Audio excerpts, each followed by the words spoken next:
Juakali sector has made a car that is moving. You don't need to go to Japan. You don't need to go to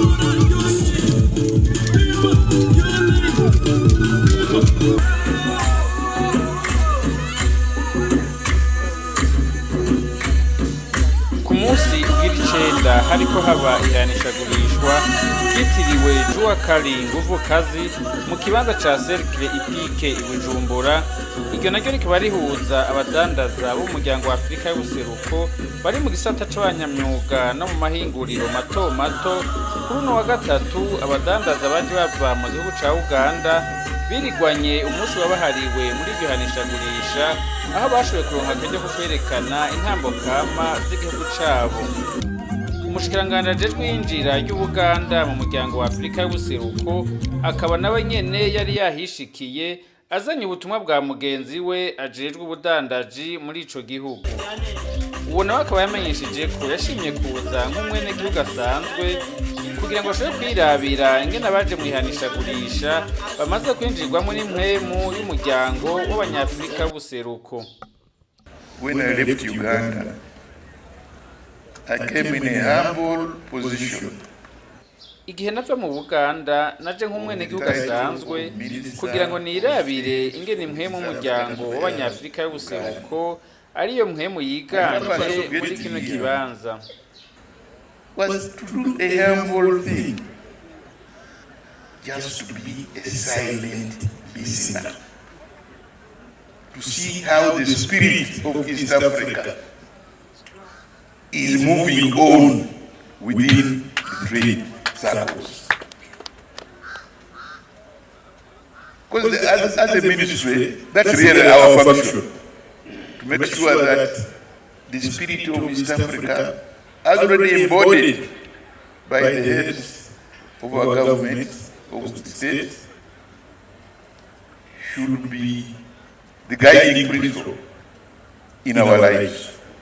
Comrades who are saying the visa is a problem for them, abakongomani bari bashikiriza ikibazo kijanye no kubaza viza mu kwinjira mu Buganda. Bashaka kubahumuza ndabamenyesha ko baje mu mwaka mwiza and we can't have problems. The issues of kuko ibibazo nk'ibyo by'abaturage ikibazo rero cabo nta mwanya kizofata. We are part of the organization. We shall make sure that your concerns get reflected. The event we are celebrating today is a brainchild of our police force. Uwo munsi turiko turahimbaza washizweho n'abakuru b'ibihugu bo mu muryango wa Afrika y'ubuseruko mu mwaka w'igihumbi kimwe amajana icenda na mirongo icenda in regional integration. Babonye uruhara ntangere mu iterambere ry'igihugu rw'abanyamyuga n'abakora mu mahinguriro mato mato. Nguvu kazi in 1999. The Community Customs Union has been in force since 2005.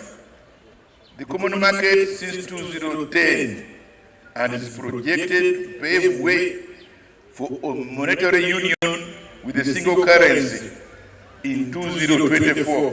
Mu mwaka wa 2004 hagiyeho ugukorera hamwe mu buryo bwa duwani. Mu mwaka wa 2010 hagiyeho gukorera hamwe mu buryo bw'isoko rusangi. Mu mwaka wa 2040 hakaba hategekanywa ko muri uno muryango tuzoba dukoresha ifaranga rimwe. Mu nyuma naho hakazokurikira ibyo gukorera hamwe mu bya politiki. Byarabonetse ko mu muryango wa Afrika y'ubuseruko ibice 90% by'abadandaza bagizwe n'abanyamyuga hamwe n'abakorera mu gisata c'amahinguriro mato mato. 60% yabo nibo batanga akazi, umwimbo nabo bazana ngo nani bice 20%. Nico gituma kubashigikira ari uburyo bwiza bwo guterera mu iterambere ry'umuryango. Ariko rero kugira ngo ico gisata gishobore gutera kije imbere kirakwiye gushigikirwa mu gukemura intambamyi bahura nazo. Ariko rero kugira ngo ico gisata gishobore gutera imbere kirakwiye gushigikirwa mu gukemura intambamyi bahura nazo.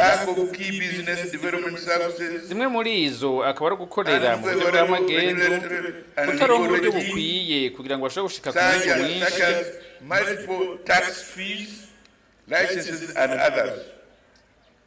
They also have limited capacity for production, given their level of production.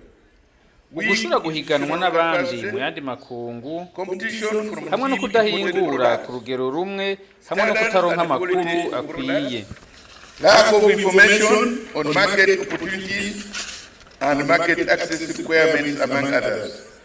Abaganda bitavye iryo hanishagurisha bakaba bemeza ko bamaze kudandaza ibitari bike mu byo bazanye.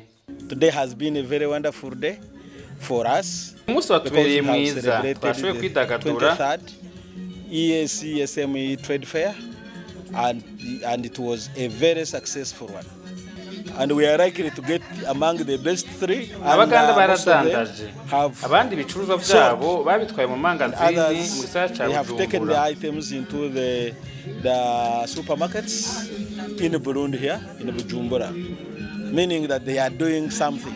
Others have already gone. Others sold, about 4 have already gone, meaning that they appreciate. Yeah.